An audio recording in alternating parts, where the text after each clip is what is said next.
इस वीडियो को like, share और चैनल को सब्सक्राइब जरूर करें। सब्सक्राइब करने के बाद बेल आइकन को जरूर दबाएं, जिससे हमारे आने वाले सभी वीडियो की नोटिफिकेशन सबसे पहले आपके फोन पर आ सके। धन्यवाद। भगवान के सभी भक्तों को अनंत जय श्री कृष्ण, राधे राधे, नमस्कार। बंधु, आइए सितारों की दुनिया में फिर से एक बार आपका स्वागत है। आज का हमारा विषय है मकर संक्रांति की महिमा। मकर संक्रांति पर किए जाने वाले दान पुण्य का शुभ समय तथा सूर्य देव को प्रसन्न करने के अचूक उपाय। जिनकी कुंडली में भगवान सूर्य देव अस्त हैं, नीच राशि के हैं, उन्हें प्रसन्न करने के लिए हम किस तरह सूर्य देव की आराधना करें, उसी विषय में संक्षिप्त और प्रामाणिक जानकारी लेकर मैं आपके मध्य उपस्थित हूँ। आइए हम चर्चा करें मकर संक्रांति की महिमा की। बंधुओं, मकर संक्रांति की महिमा। पुराणों के मत के अनुसार राजा भगीरथ ने कठोर तप किया और माँ गंगा को प्रसन्न किया।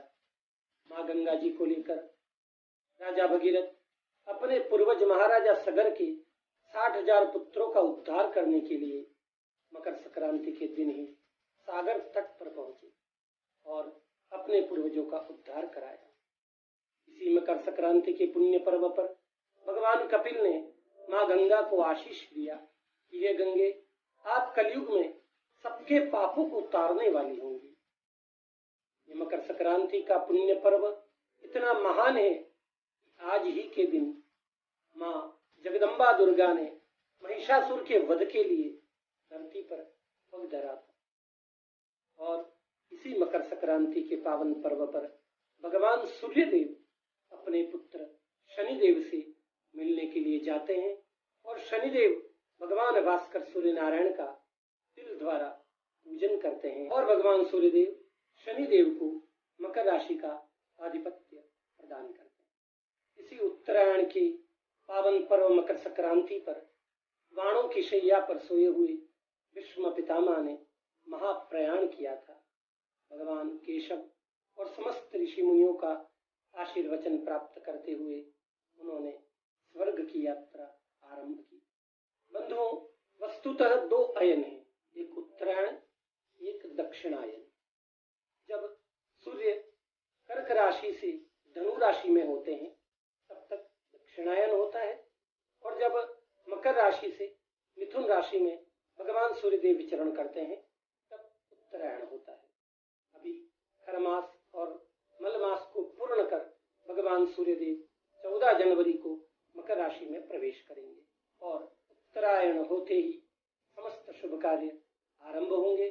किंतु शास्त्रीय और ज्योतिष मर्यादा के अनुसार गुरु एवं शुक्र का अस्त होने के कारण सभी मांगलिक कार्यक्रम जैसे वास्तु, गृह प्रवेश, विवाह इत्यादि शुभ कार्य 18 अप्रैल के बाद ही संपन्न हो सकेंगे, क्योंकि 17 जनवरी को गुरु पश्चिम दिशा में अस्त हो रहे हैं और गुरु का उदय 13 फरवरी को पूर्व दिशा में होगा।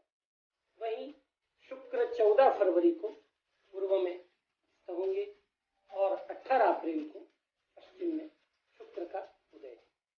बंधुओं, पुण्यकाल का शुभ समय मकर संक्रांति पर प्रातः 8:14 से लेकर सायं 4:14 तक दान पुण्य कर सकते हैं। सूर्यास्त के बाद दान देना वर्जित है। महापुण्यकाल का इसमें समय है प्रातः 8:14 से लेकर 8:38 तक।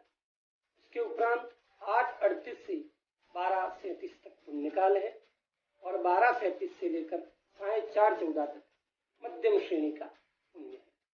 हर स्थिति में दान पुण्य हर समय हर स्थिति में शुभ ही होता है, किंतु अच्छे समय में अच्छे मुहूर्त में दान देने से, पुण्य करने से उसका फल अधिक प्राप्त। इस मकर संक्रांति के पुण्य पर्व पर एक विशेष बात का ध्यान आप लोग अवश्य रखें। कुछ लोग ऐसे भी हैं इस संसार में जो हमेशा स्नान नहीं करते, एक दिन छोड़ के करते हैं। कुछ विद्यार्थी भी ऐसे हैं, किंतु मैं आप सबसे आग्रह करता हूं कि मकर संक्रांति पर आप अवश्य स्नान करें। जो लोग मकर संक्रांति पर स्नान नहीं करते वे 7 जन्म तक रोगी ही रहते हैं।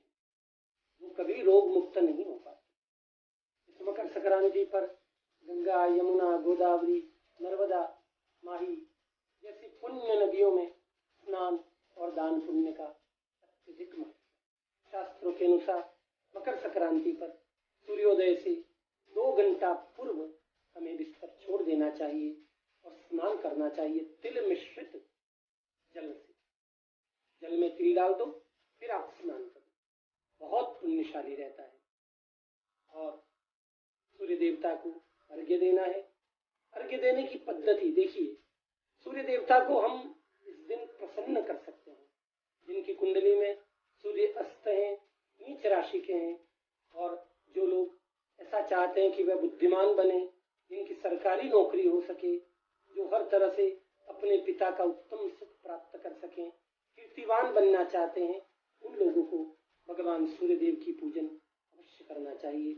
सूर्योदय से पूर्व जगें, स्नान करने के उपरांत एक लोटे में, तांबे के लोटे में जल भरें, उसमें कुमकुम, गाय का दूध, गंगा जल, तिल, लाल पुष्प, चावल, ये सारी चीजें डालकर भगवान सूर्यदेव को गायत्री मंत्र से या भगवान सूर्यदेव के 12 नामों से भगवान को अर्घ्य प्रदान करें।